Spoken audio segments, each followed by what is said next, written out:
Hello friends, அஸ்ஸலாமு அலைக்கும். வணக்கம். வீடியோ போட்டு ரொம்ப நாள் ஆச்சு. ஏன்னா பேர்ட்ஸ் கிட்டேருந்து எந்த அப்டேட்டுமே இல்லை. லாஸ்ட் டைம் உள்ள எக்ஸ் எல்லாமே வேஸ்ட் ஆகிடுச்சு. எதுவுமே ஹேட்ச் ஆகலை. எல்லா எக்குமே வேஸ்ட் ஆகிடுச்சு. ஒரு எக்கில் கூட ஒரு சிக்கு கூட கிடைக்கல எனக்கு. கிட்டத்தட்ட நான் 3-4 மாதமாக ஆச்சு. என்ன ஆச்சுன்னு தெரில. பேர்ட்ஸுக்கு எக்கு வைக்கிறாங்க, இன்குபேட் பண்ணுறாங்க, ஆனால் ஹேட்ச் ஆகலை. கிளைமேட் இஷ்யூவாக என்னன்னு தெரியல. நானும் பாக்ஸை 1 மந்த்து ஃபுல்லாகவே ரெஸ்ட்டு விட்டுட்டேன். இப்போ தான் மறுபடியும் அதுங்க எக்கு வைக்க ஸ்டார்ட் பண்ணுறாங்க. இப்போதைக்கு பாக்ஸில் எதுவுமே ஒன்றும் எக்கு வைக்கலை. ஏற்கனவே வச்ச எக்ஸ் எல்லாம் வேஸ்ட் ஆகிடுச்சு. இடையில என்ன ஆச்சுன்னா பாக்ஸை ஃபுல்லாக வண்டு வச்சிடுச்சு. அதனால் ஃபுல்லாக வசம்பு பொடி மட்டும் போட்டுட்டேன். க்ளீன் பண்ணிவிட்டு ஓரளவுக்கு க்ளீன் பண்ணிவிட்டு, ஏன்னா இது கலட்ட முடியாது. இந்த பாக்ஸு ஃபுல்லாக அட்டாச்சாகியே செஞ்சு கொடுத்துட்டாங்க. இந்த ப்ரீடிங் பாக்ஸ் இந்த கேஜிலேயே செட் பண்ணியே வந்துட்டு சில பேர் கலட்டுற மாதிரி இருக்கும். எனக்கு இது அட்டாச்சு ஆனதுனால இதை கலட்டி க்ளீன் பண்ணுறதுக்கு ரொம்ப கஷ்டமாக இருக்குது. கலட்டவே முடியாது.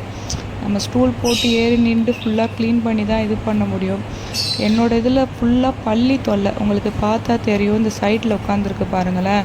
டெய்லி நைட்டு 2 மணி 3 மணி ஆனாலும் பேர்ட்ஸ் எல்லாம் கத்த ஆரம்பிச்சிடுது. இந்த பல்லிங்க தான். ஒரு கேஜில் எப்படியும் மேக்ஸிமம் 2-3 பல்லியாவது இருக்குது. பகல்லலாம் இதை பார்க்கவே முடியாது. நைட்டு லைட் ஆஃப் பண்ணால் மட்டும் ஒவ்வொரு கேஜி ட்ரேயில் இல்லை பாக்ஸுக்குள்ளே இது மாதிரி பல்லி தொல்லை அநியாயமாக இருக்குது. இதுவே முட்டையெல்லாம் டேமேஜ் பண்ணிடுது. இது என்ன செய்கிறதுன்னு எனக்கே ஒன்றும் புரியல. நான் செவுத்துலலாம் இந்த எறும்பு சாக்கு இருக்கு இல்லையா, அதெல்லாம் போட்டு வச்சுருக்கேன். என்னென்னவோ பண்ணி பார்க்குறேன். இந்த பல்லிக்கு மட்டும் ஒரு ஆன்சரே கிடைக்க மாட்டேங்குது, என்ன செஞ்சால் வராமல் இருக்கிறதுக்குன்ட்டு. இந்த கேஜில் உள்ள 2மே லூட்டினோ ஒன்று ஆரஞ்சு, ஒன்று ரெட் ஐ. 2மே என்னன்னாக்கா ரொம்ப மாதமாக இருக்குது. ப்ரீடிங்கே இல்லை. பாட்டி வீட்டில் இருக்கும் போது தான் இதுக்கிட்ட இருந்து எனக்கு சிக்ஸு கிடச்சிது. அதுக்கப்புறம் இந்த பேரை நான் சேஞ்ச் பண்ணவே இல்லை. ஒருவேளை இந்த மேல் பிரச்சனையாக என்னன்னு தெரியல. அதோட பீக்கு இப்போ ரொம்ப வளர்ந்துருக்கு.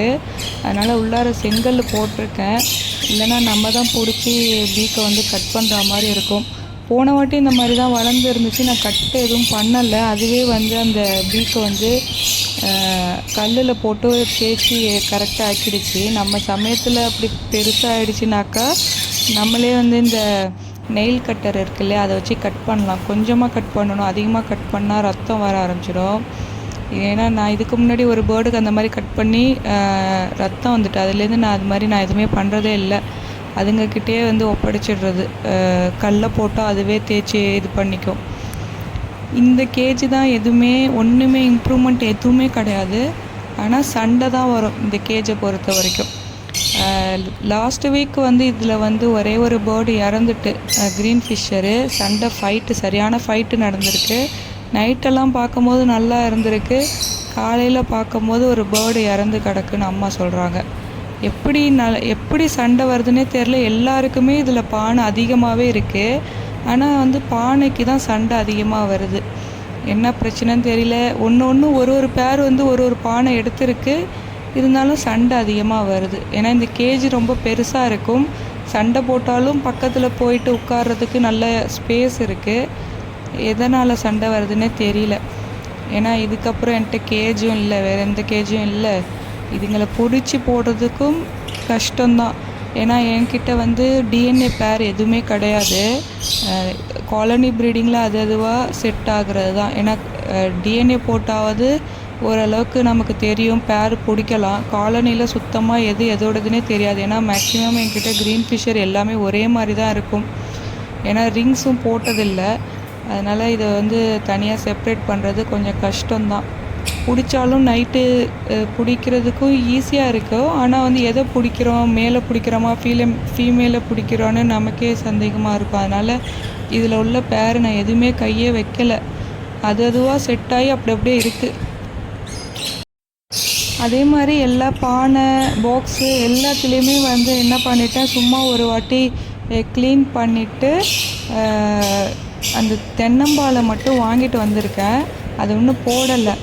இப்போ ஃபுல்லாக க்ளீன் பண்ணிவிட்டு சும்மா தண்ணி போட்டுலாம் க்ளீன் பண்ணலை, சும்மா பானையை கலட்டி மாட்டிட்டேன்.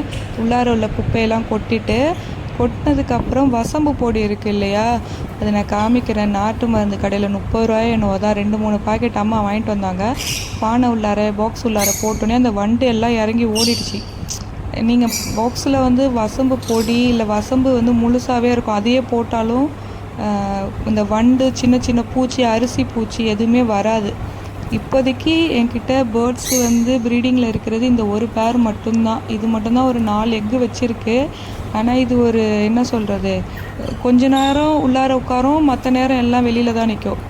எக்கு வந்து நல்லா கருவில் இருக்குது, ஆனால் நல்லா பொரிக்கிற டைமு ஹேட்ச் ஆகிற டைமில் வந்து பேர்டு வந்து உள்ளே போய் உட்காராது, வெளியில் வந்துடும். அதனால் அந்த சிக்கு வந்து இறந்து போயிடும். இந்த மாதிரி கம்ப்ளைண்ட் எல்லாம் இருக்குது. மற்றபடி பழைய ஓல்டு பேர் யாருமே இப்போதைக்கு யாரும் ப்ரீடிங்கில் இல்லை. இப்போ வந்து எல்லாருக்கும் வந்து புதுசாக வந்து தென்னம்பாலை வாங்கிட்டு வந்திருக்கேன். வாங்கிட்டு வந்து இப்போ கட் பண்ணி தண்ணியில் ஊற போட்டால் அதுங்க ஈஸியாக எடுத்துகிட்டு போயிடும்.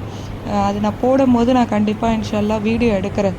ஏன்னா இவங்க எல்லாருமே பழைய பேர், ஓல்டு பேர், கிட்டத்தட்ட 4-5 வருஷமாக என்கிட்ட இருக்குது. இப்போதைக்கு யாருமே எக்ஸ் வைக்கலை. இப்போ நீங்கள் பார்த்தீங்களா லூட்டினோ, அதுங்க மட்டும்தான் எக்ஸ் வச்சுருக்கு. இது மட்டும்தான் வந்து ஒரே ஒரு டைரி மில்க் பேப்பரை எடுத்துகிட்டு போய்ட்டு உள்ளார வச்சுருக்கு. அதனால் இதுங்க யாரும் இன்னும் எக்ஸ் வைக்க ஆரம்பிக்கலை. மறுபடியும் இந்த நெஸ்டிங் மெட்டீரியல் போட்டதுக்கப்புறம் கண்டிப்பாக எல்லாம் வச்சிடும்னு நினைக்கிறேன். ஏன்னா 1 மாதம் வந்து கேப் விட்டுட்டேன். இந்த வாட்டி ட்ரை பண்ணி பார்க்கலாம் எப்படி ரிசல்ட் இருக்குதுன்னு சொல்லிவிட்டு. ஏற்கனவே இந்த ஒரு பானையில் வந்து இந்த எல்லோ புல் ஃபிஷர் வந்து எக்ஸ் வச்சு ஹேட்ச் ஆகலை. மறுபடியும் இவங்க வந்து எக்கு வச்சுருக்கு, 5 எக்கு வச்சுருக்குன்னு நினைக்கிறேன் இந்த எல்லோ புல் ஃபிஷரு.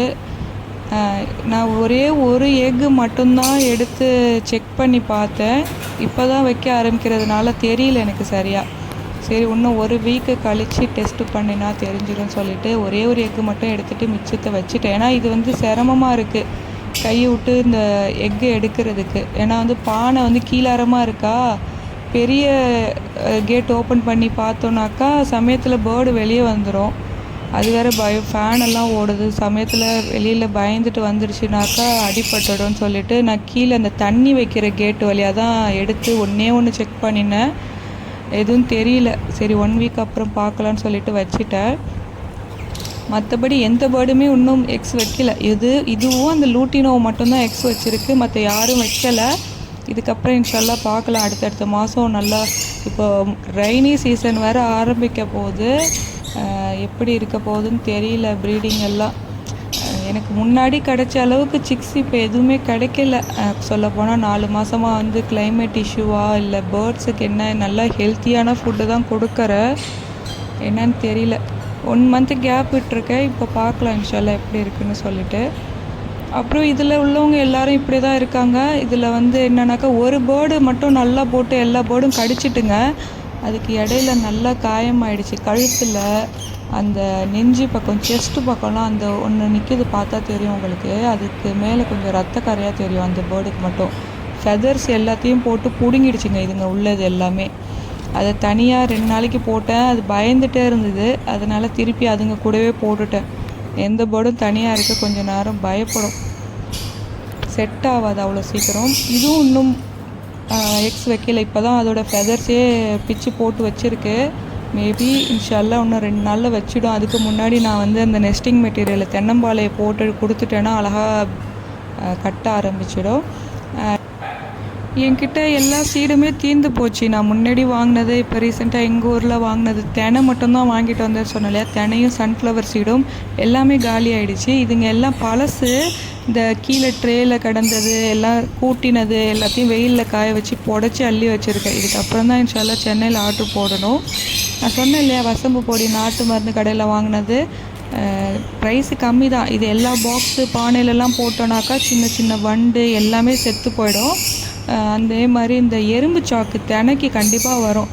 அதனால் பானையில் பாக்ஸ்லலாம் சுற்றி எறும்பு சாக்கு போட்டுட்டோன்னா அந்த எறும்பு தொல்லை இருக்காது. ஏன்னா இது டைல்ஸுங்கிறதுனால நான் மேலே தான் போட்டிருப்பேன். நான் காமிக்கிறேன், இந்த டைல்ஸு மேலே ஓரத்தில் ஃபுல்லாக எறும்பு சாக்கு போட்டேன். அதனால் இந்த வெளியில் வந்து இறங்கி உடையாந்த அந்த வண்டு, கருப்பு வண்டு எல்லாமே கீழே மயக்கத்தில் கடந்துச்சு. நான் காமிக்கிறேன் பாருங்கள், இதுக்கு கீழேயே எவ்வளோ கிடக்கு பாருங்கள். இது எல்லாமே வந்து அந்த ப்ரீடிங் பாக்ஸில் இருந்த வண்டுங்க இதெல்லாமே கருப்பு வண்டு நல்லா பெருசாக இருக்கும், எல்லாமே இறங்கி வெளியில் வந்துருச்சு. அந்த வசம்பு பொடி போட்டதுக்கப்புறம் இது எல்லாம் வெளியில் வந்து இங்கே தான் மேய்ஞ்சிட்டு நின்றுது. அந்த தினைக்கெல்லாம் வந்துடும். தினையை வந்து ஒரு நாளைக்கு சேர்த்து வைக்கிறோம் இல்லையா புடைக்கிறதுக்காக, அதில் வந்து இந்த மாதிரி வண்டு தானாக உற்பத்தி ஆகிடும். அதுக்கு வந்து இந்த எறும்பு சாக்கு ஃபுல்லாக போட்டதுனால எங்கேயுமே இதால் போக முடியல. எல்லாம் மயக்கத்தில் தான் இருக்குது. உங்களுக்கு பார்த்தா தெரியும், எல்லாம் கை கால் ஆட்டிட்டு படுத்துருக்கு பாருங்களேன். இது வந்து திருப்பி வந்து மயக்கம் தெளிஞ்சிச்சுன்னா எந்திரிச்சிடும்னு சொல்லிட்டு எல்லாத்தையும் கூட்டி கொண்டு போய் கொல்லை பக்கம் விட்டேஞ்சிட்டேன். ஏன்னா நம்ம பாக்ஸை வந்து க்ளீன் பண்ணாமல் இருந்தோம்னாக்கா இந்த மாதிரி சின்ன சின்ன வண்டு பூச்சி எல்லாமே தானாகவே வந்துடும். அதனால் வந்து பாக்ஸு வந்து 1 மாதம், அதாவது ஒரு கிளச்சுக்கு அடுத்து வந்து ஃபுல்லாக க்ளீன் பண்ணிடணும், இல்லைன்னா வெயிலில் காய வச்சிடணும். தண்ணியில் போட்டு க்ளீன் பண்ணலனாலும் வெயிலில் பாக்ஸு பானை எல்லாம் தூக்கி ஒரு நாள் கலட்டி வச்சிட்டோன்னா வண்டு எதுவும் வைக்காமல் இருக்கும்.